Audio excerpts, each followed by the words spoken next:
Perkenalkan, nama saya Felindo. Saya dari Universitas Sumatera Utara, Fakultas Teknik jurusan Teknik Mesin. Saya akan mempresentasikan mata kuliah Manajemen Teknik mengenai bab 9 perencanaan kapasitas dan lokasi fasilitas. Perencanaan fasilitas adalah proses menetapkan tingkat keluaran yang dapat dicapai oleh fasilitas. Pertimbangan kapasitas. Implikasi penting dari kapasitas. Yang pertama adalah skala ekonomi. Skala ekonomi adalah suatu kondisi di mana biaya rata-rata sebuah unit yang diproduksi berkurang dengan bertambahnya jumlah output. Diseconomies of scales, yaitu suatu kondisi di mana biaya setiap unit bertambah dilakukan meningkat. Yang ketiga adalah pabrik berfokus.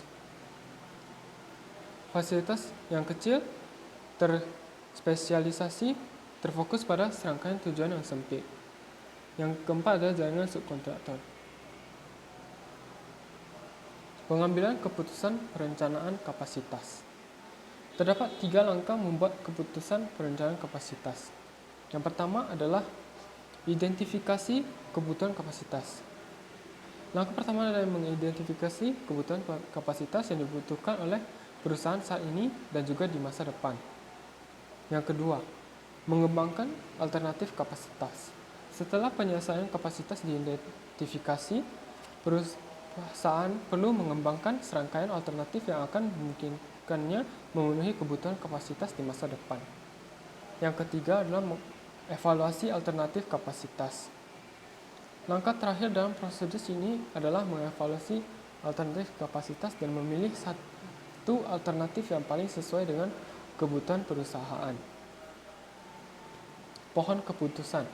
Pohon keputusan adalah diagram yang model alternatif yang sedang dipertimbangkan dan hasil yang mungkin.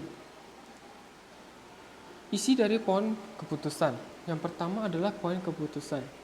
Ini adalah titik waktu ketika keputusan seperti apakah Anda akan memperluas atau tidak dibuat.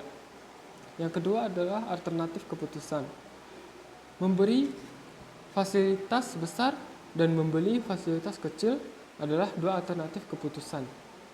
Mereka diwakili oleh cabang atau panah yang meninggalkan titik keputusan.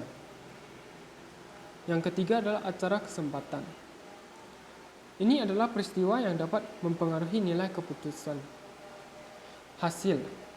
Untuk setiap alternatif yang mungkin, hasilnya tercantum. Analisis lokasi. Faktor keputusan lokasi. Yang pertama, kedekatan dengan sumber pasokan. Yang kedua, kedekatan dengan pelanggan. Ketiga, kedekatan dengan sumber tenaga kerja. Yang keempat, pertimbangan masyarakat. Yang kelima, masalah kualitas hidup. Membuat keputusan lokasi. Terdapat langkah-langkah dalam membuat keputusan lokasi.